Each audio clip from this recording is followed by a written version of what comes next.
What makes the web work? Information and academics. Passion. I think it's information. Electricity. I think the web works on trust. Developers. Connected humans. We do. The people. It's the people. Totally people. People make the web work. Hey everybody, welcome to Web Sessions. I'm Kevin from Pantheon. I'm joined by Suraj Rajdev, Head of Data, Measurement, and Analytics for Google. Suraj, thanks for being here. Excited to be here. Awesome. Well, Suraj, I have a very important question for you. Let's do it. What makes the web work? It's a loaded question. I was pondering as you kind of shared a little bit of that brief, and I was, I think at the top, ads technically are the right answer to that question. But I think, I just gave a talk yesterday. I think the reality it's much more deep and complex than that. I think, part of the talk that I talked about yesterday was just like the evolution of the web, and I think there's certainly a lot of nuance to it. I think the first stage of the internet was democratizing information to consumers, right? And then the second stage was kind of like the mobile evolution. You put a supercomputer in everybody's pocket, which is kind of like a fascinating thing. It introduced a plethora of new experiences, app and a whole host of other things. And then now we're on the AI forefront, right? The AI search evolution, which is going to be the next step change in technology. And I think there's a lot of optimism and excitement about what the future holds, and time will tell how the dust settles on these things, but it's just like a certainly fascinating point in time to be part of the space. It definitely is. Well, and Google has been at the forefront of those changes over the past 30 years or so. Yeah. What is top of mind for you now as you're thinking about this and working with ads businesses as they consider the future of the web and how information is passed on? Lots of things are top of mind. I mean, I think in anytime there's change and disruption, there's always, humans by nature are averse to change, right? And so the way that you do things of yesteryear no longer apply today. And so you talk to a lot of advertisers and customers that are experiencing a lot of angst, rightfully so, to a degree, with just the evolution of how traffic behaves, right? Like a lot of answers are getting, a lot of the answers that consumers are seeking are being answered in different ways and not just going out into the open web. And the open web is certainly a very important and will be an important part of the ecosystem into the future.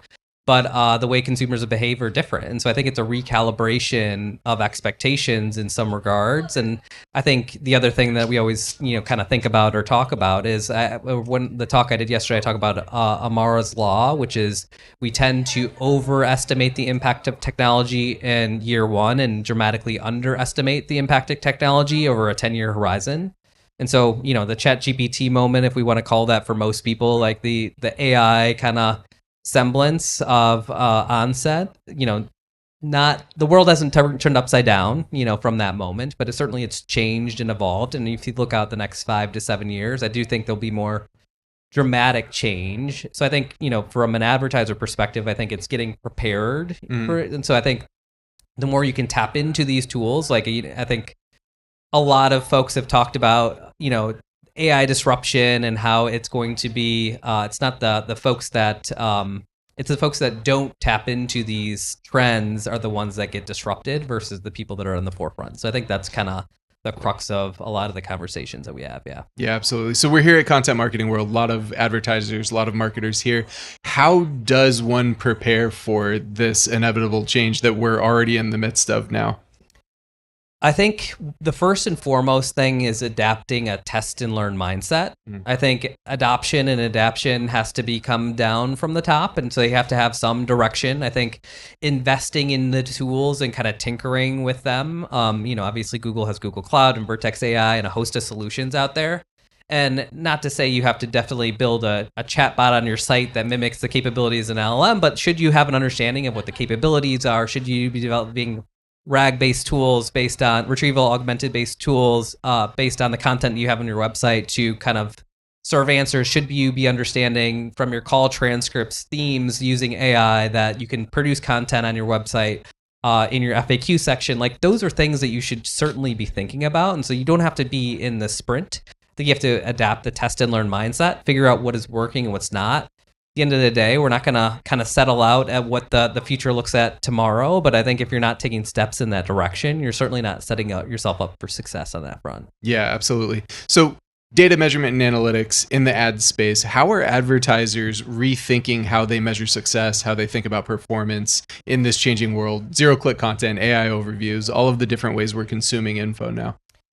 The biggest thing, I mean, so Google, like as Google, we don't technically advise on SEO, but I think, you know, a lot of the things that we talk about is there are less searches, but your conversion should go up, right? Like people that are coming to your site are more qualified. They're getting the answers that they need from elsewhere, but when they show up, they're showing up to do that thing. And so a lot of it is, are you set up for success, maximizing the throughput of the traffic that you do drive? And I think from a consumer perspective, we've talked about personalization for well over a decade. We talked about it mostly about identity stitching and cookies and things like that, ID graphs, all the like. But now we actually have the ability to not just understand the individual context of a user from a deterministic to a probabilistic world, but then also produce experiences at scale with AI technology. And so like, how are you evolving your experiences and things of that nature to kind of capitalize on that momentum?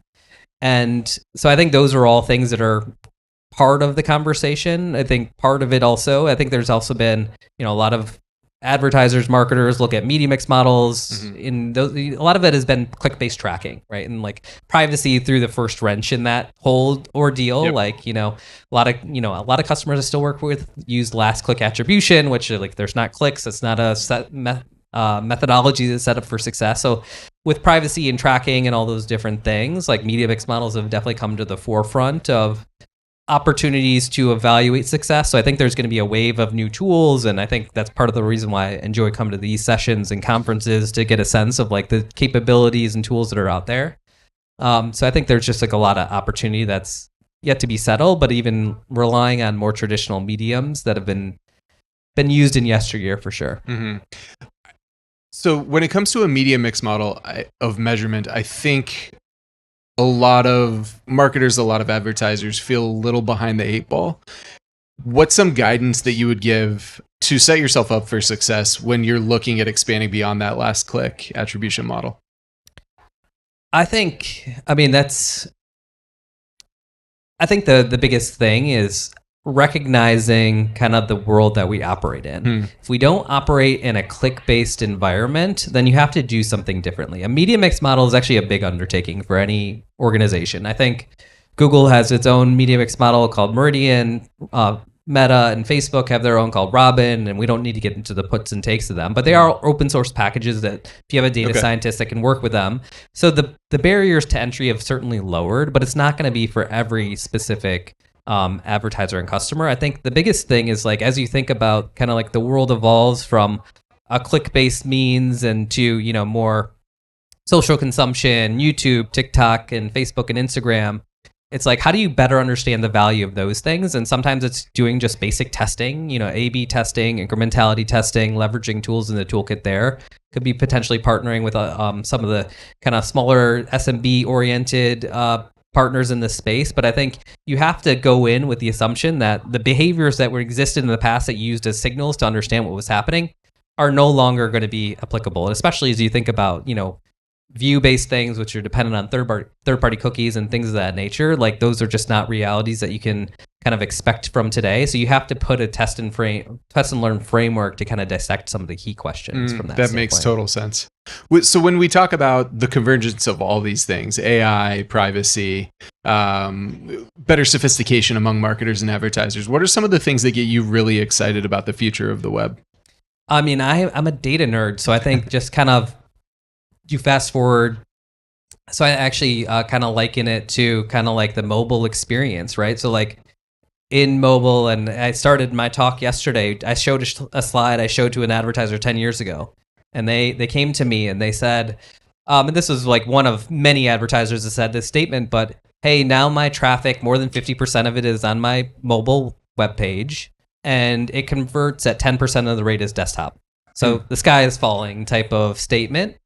And what that did is it created a semblance of a whole new host of tools that are able to be used to better dissect that question. And so then there was cross-device stitching of someone, you know, browsing on their mobile web and then converting on the desktop. And then there was app tracking and then omni-channel tracking with location-based tracking. And so that's kind of like where we're at the moment in time in AI, right? Like Yep. everybody's saying there's zero click searches and what do I do? And so the story hasn't been written in the forefront of like what the future looks like, but I think, in 3 years and 5 years, there will be a chatbot on every site. There will be agentic experiences, and consumer expectations continue to evolve in terms of getting the information they want in a timely fashion and a frictionless fashion. And so I think that's where the world is going. And maybe just kind of put a finer point on that is, in the mobile moment, one of the stats we'd always share is every second increase in page load time led to an 8% increase in bounce rate. Yep. So this was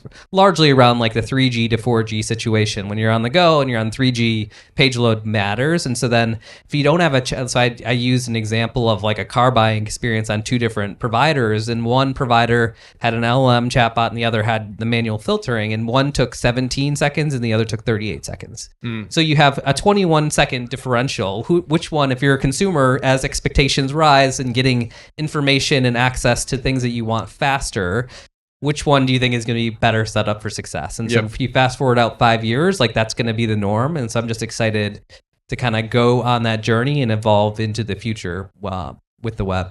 Yeah, absolutely. We've seen the same data on our end, that load time has such an impact on whether people will even stick on your site. Yeah. Another thing I think is super fascinating is like the web has predominantly been, to a large degree, a text-based medium, and that's not necessarily true. As we go, online video has certainly been prevalent and across the web. But the convergence of the physical, the real life, the way we as humans interact with the world, which is a multimodal experience, right? There's visuals, there's audio, there's tangible things, and then obviously text and reading and things like that. But the web is historically considered a text-based medium. When you train these models, it's based on the text, and as models progress into the future, is a multimodal thing. And so I think video content and consumption and all that is going to continue to grow, especially as you think about robotics and actual things, being able to do physical things in the physical world. Like there's going to be an intersection point of all these different things, which is just a fascinating thing to think about into the future. That is fascinating, and that'll change both how humans interact with the web, but also how these agents interact with the web and are able to parse that information. 100%. Awesome. Well, thank you so much for joining me today. Awesome to get your perspective on how the web is changing and where things are going, and enjoy the rest of the conference. Yeah, thank you. Thanks for joining us on Web Sessions. Thank you. Can I get a high five? Let's do it. Nice. All right. Thanks again.